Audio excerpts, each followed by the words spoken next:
अब इसमें 2 कप पानी शामिल करें और ढक्कन ढक दें।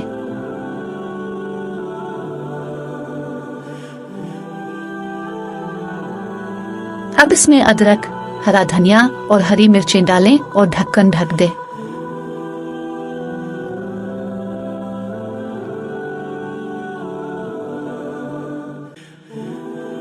अब चिकन में 1 पैकेट क्रीम शामिल करें और अच्छे से मिक्स करें।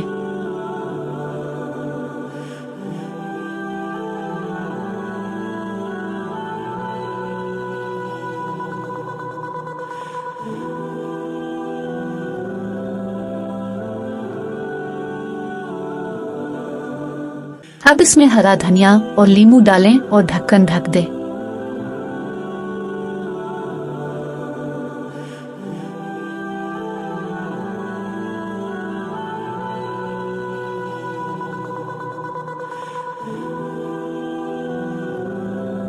अब गैस बंद करें और चिकन कढ़ाई डिश आउट करें।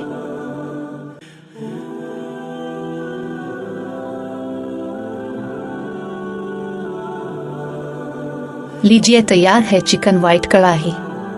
अगर आपको हमारी रेसिपी पसंद आई है तो वीडियो को लाइक करें, चैनल को सब्सक्राइब करें और बेल आइकन को प्रेस करें ताकि हमारी न्यू रेसिपी वीडियो अब तक मिलती रहे। शुक्रिया।